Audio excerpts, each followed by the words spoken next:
much of the scientific default is to look at male populations for research. And so we want to see the full spectrum of humanity and gender represented in the research, so we know if there are differences, how can we address those. And so that's, for me, it just felt like kind of a no-brainer, almost like recycling. You might as well do it. You're not, just make this little effort, and then something good can come out of it potentially. And then I also participate. They do a longitudinal study of brain health that has qualitative and quantitative components too, where you do a yearly assessment and you have to do some tests, like mental dexterity and ability, as well as reporting the more subjective things that you're feeling and your symptoms in terms of head injury effects. And so I do feel like I support whatever they're doing, and it would be very relevant to a lot of people that I know and love for us to be able to diagnose CTE or even a pre-CTE type state in living humans. And I think we will get there. So I'm sure that the science is progressing quite a bit, and actually I've been meaning to sort of follow up with Dr. Raza about that. But you're educating people about CBD, and I know that there are concerns about the THC being traceable in the blood testing with certain types of CBD. I know that it's available without THC, with the THC completely extracted. But are you also educating high school coaches about the use of CBD to protect the young brains? Because I've heard some stories about how the earlier the concussive injuries begin, the more devastating it is later in life. Can you talk about that? Yes, I think that's an important point. I haven't worked with any high school coaches specifically to my knowledge, other than maybe a couple of teammates who may also coach some high school rugby here and there. But I think it becomes a tricky subject because of the stigma of cannabis. Talking about even just CBD can be an area that people don't want to touch when it comes to minors. And so even though there are no laws prohibiting minors from using CBD, and children can have medical marijuana cards and they can use THC. But yeah, I think that's another area where there's a lot of opportunity for us as a society to gain health as we really create more mainstream awareness of the benefits of cannabis, of various components of cannabis. CBD is neuroprotective, but there are other cannabinoids that are as well, including THC to some extent. Researchers are still really tip of the iceberg on all of these things, but what we have seen so far and the lack of better options makes it seem like we really should be pursuing these avenues. The parents that I know that give CBD to their kids definitely feel the need to be discreet about it. There's judgment from people who don't know anything. And then there are legal issues. Especially in some of the states with very backward laws, we've seen cases of child protective services taking kids away from their parents who are giving them CBD for things like epilepsy. And, we see cannabis refugees, medical refugees, where families with minors with different medical conditions move to a state where there is medical cannabis or adult use so that they can properly treat their kids. So, yeah, I think we have a little ways to go before coaches are able to talk to their players, underage players, about these resources, which I think, again, is very unfortunate and backwards, but it just really highlights the work that still has to be done in understanding cannabis is a medicine. This is not a street drug. This is a therapeutic herb. So, again, the educational piece is going to have to really spread into various corners of society before we see everyone getting the full benefits from it that they could. it really punctuates the need for legalization at a federal level so that we can start to really remove the fear that surrounds it. And I think when that happens, it's going to really open up the doors for more research, for more acceptance, especially in sports and especially for the young people. And there's still a lot of controversy around whether or not THC is harmful to developing brains. And there have been a lot of contradictory studies. The ones that say that it is harmful were early studies, and they were likely using contaminated cannabis, which would be harmful to just about anyone. I mean, contaminated with pathogens like herbicides and pesticides and mold and all sorts of things that can damage the brain, essentially. So, yeah, we have a long way to go, and it's hard to remember that, especially if we're living in a state where we have access. And especially if we're not in the sports franchises, because that testing is that's so annoying. And I won't name any names, but I've met players who know exactly when they're going to be tested, and they protect their brains ahead of time, and then they clean themselves out right before they're tested. And but it's a shame that you have to go through those hoops just to protect yourself. But congratulations on all the work that you've done, and of course on all of your amazing achievements. I know that you were a U.S. Rugby Divisional National Champion in 2014. That must have felt great. Yeah. Are you still active? Yes, I'm still playing.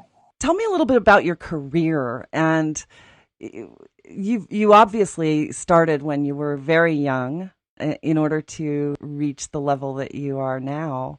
But tell me a little bit about it. Well, I started playing when I was 19. That's fairly young. But I'd played soccer my whole life.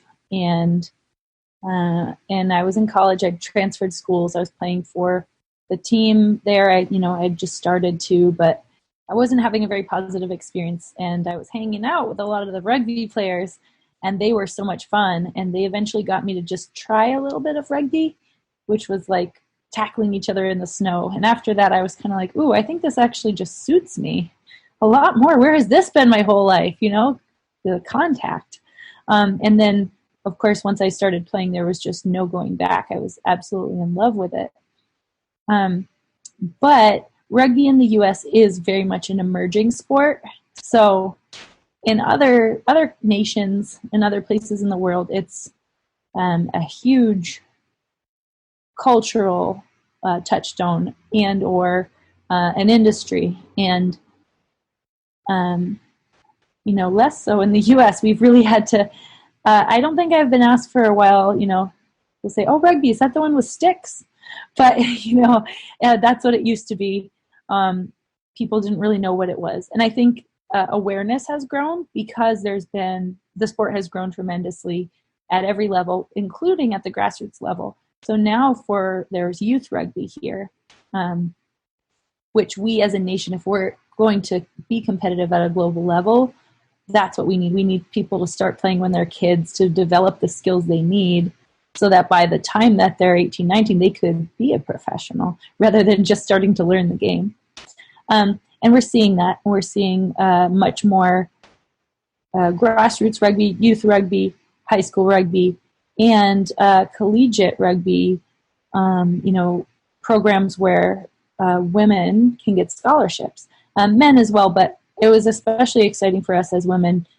I think later in my college career, there were a couple of schools that had started to offer scholarships for players, and we would talk about that so enviously. Like, wow, wouldn't that be nice? And that was a little bit on the late side for me to participate in.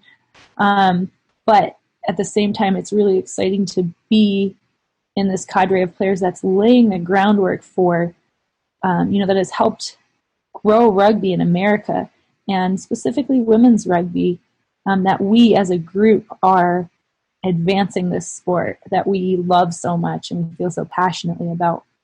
And so I played a season overseas in Australia, in Sydney, which was really phenomenal and made some lifetime friendships there. And when I moved to Oregon after college, I started playing for our team here, ORSU. Um, the Women's Premier League didn't exist at the time. It was just Division One was the highest level. And as we started to advance our game, we were participating at nationals. We were progressing in our outcomes. And then, so when the Women's Premier League formed 11 years ago, we were invited to be one of the founding teams. And the growth has been incremental. It's been there. But we have seen things like, rugby became an Olympic sport, specifically sevens rugby, which is a variation of the game. One that I also play. I love, for us here it's in the summer, and I definitely love sevens. But that is the version that made it into the Olympics. And a key component of that was the women's game. Rugby was rejected the first time around because they didn't feel like there was enough parity or enough effort going towards the women's side. And the Olympics is very strict about that, which is awesome, because what it forced World Rugby to do was, which is the governing organization, World Rugby had to invest more in the women's game and raise up the opportunities. And so with advocacy coming from all across the game, including the women's side of things, rugby made it into the Olympics. And then we were able to have, for a handful of players, professional contracts to train full-time down at the it was called the Olympic Training Center. Now the name's changed, but down in Chula Vista, our sevens teams train there for rugby. And so for women to actually get these contracts was a huge deal. And for men too. But, now we see Australia has professionalized their top league, and England there to some extent as well. It's still only a small number of sevens players that have those national contracts, but it seems like those opportunities are growing.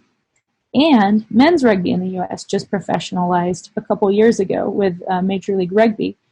And so we know that where they go, we won't be too far behind, hopefully. So it's, even though I won't necessarily still be playing, to have these opportunities in the same way as the younger players, I'm honored to be a part of creating those opportunities, and all that means for women's rugby players, for rugby as a sport, and then of course with my other passion for cannabis, I want to use my knowledge of that world, of the science, to help my people, the rugby players, as well as all athletes. Really, I think that there's so much potential. We love sports for a reason. It gives us an outlet for energy, for creativity, for self-expression, for teamwork, to display our character, to develop our character. There's so many different aspects of it. And yet we take a lot of risks, especially in contact sports, and especially with our brains. Our bodies can get very injured, but the brain is its own beast when it comes to injuries. So I am excited to see where it's going to go, and I'm really keen to be a part of helping advance all of those things together. Well, the work that you're doing is amazing in that regard, and it is so important. But back to what you said about rugby being an emerging sport in the U.S., in Europe and other parts of the world, I mean, it's got a great following and everything else. But the same could be said for soccer, because it really, I think in the last 10 years has started to pick up here in the States. But I was thrilled to be watching the female soccer World Cup. And I kept saying, wow, we women have come a long way, baby. When you look at just how the following developed in just this most recent World Cup, I was actually really pleased to see it. And I think that when people start to embrace women's sports, they actually start to embrace women in general. And I think that there's something really empowering about the championship that occurred during that time. And I think that